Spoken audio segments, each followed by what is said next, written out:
Welcome to Social Media with Lacey J. Instagram Reels came into being in August of 2020. Since then, there has been just an explosion of content on Instagram specifically, all focused around this Reels idea. Now, if you're a social media manager, you are in the thick of Reels creation, and I want to make it a little bit easier for you, okay? First off, let's talk about templates. Did you even know that templates existed on Instagram? I didn't until about 6 months ago, and things have totally changed for me since then. How do you find Instagram Reel templates? Well, let's say you're scrolling through the Instagram app, you've hit the Reels icon so that you're only scrolling through Reels. At the top right of that screen, there is a camera icon. You hit that camera icon, you swipe over to the right once, there is a heading that says templates. You can swipe through, find a template. What does a template look like? A template has an audio that has prearranged number of clips and length of time for each of those clips to sync properly with the audio that the template's created with. Okay, so let's say that I pick a template. It has 10 different clips included at varying lengths of time. I'm going to start going in and finding all of the clips that I want to add to that template. It will pre-cut them into the amount of time that each clip is supposed to be to sync properly with the music. Now, you might have actually wanted a different part of the clip that you selected. In that case, you have to go through and trim and edit each clip within there to make sure that you have the correct part of your clip showing inside that template. But overall, this is a huge time saver.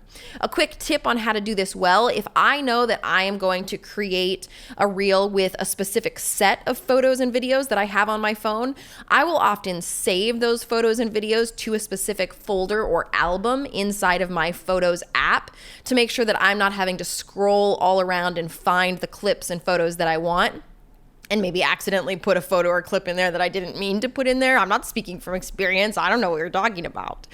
But that actually makes the process a lot more easy and efficient if you can save those photos and videos into their own individual folder or album before you actually start your template. Good luck.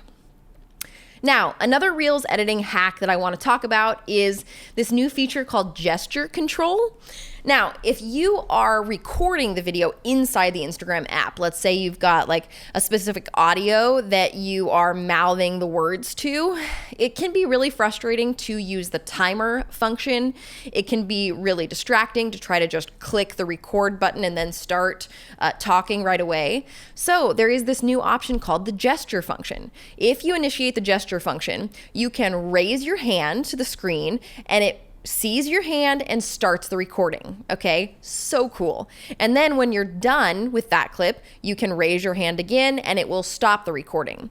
Now be mindful that when you do the end of the recording, it actually does still record your hand being raised. So you will have to go back in and just trim out that last bit of the clip so that your hand is removed, unless raising your hand is part of the end of that reel for you. The last Reels editing hack that I want to talk about is saving your drafts. It is a great option to get into Instagram and batch create at one time. You have to be in the right mindset to create content and to edit Reels, so it makes really good sense from an efficiency standpoint to make a few at a time.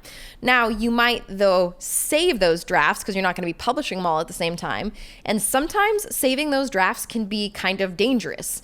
I have lost countless number of drafts by not doing this process properly.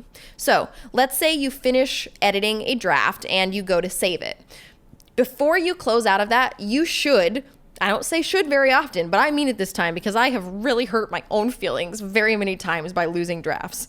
You should download that video before you close out and save that draft. It's an easy function. Up at the top, you can click the three little dots top right and click save video.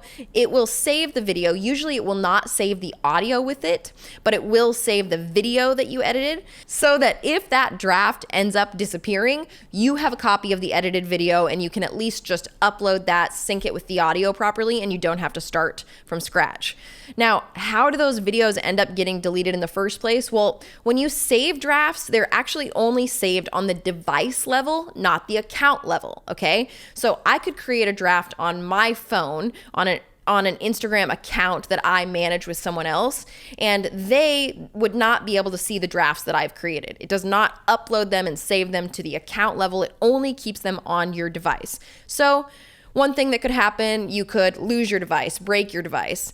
Most likely what ends up happening is somehow you get force logged out of an account. And when you get logged out and have to log back in, your drafts, they're gone. They're just gone. They don't exist anywhere. They're just gone. It's so frustrating. Another thing that can happen that I've experienced many times is you go in to actually publish the draft that you've saved. It's there, it's fine, but it's gotten corrupted somehow. When you go to publish it, all of a sudden your audio isn't synced properly, or your audio is missing altogether, or it just fails to publish over and over and over again, and you can't save it anymore. It's extremely frustrating. So save yourself that frustration, download and save the video before you save the draft the first time, and that will make you just not hate creating Instagram Reels quite as much. Good luck.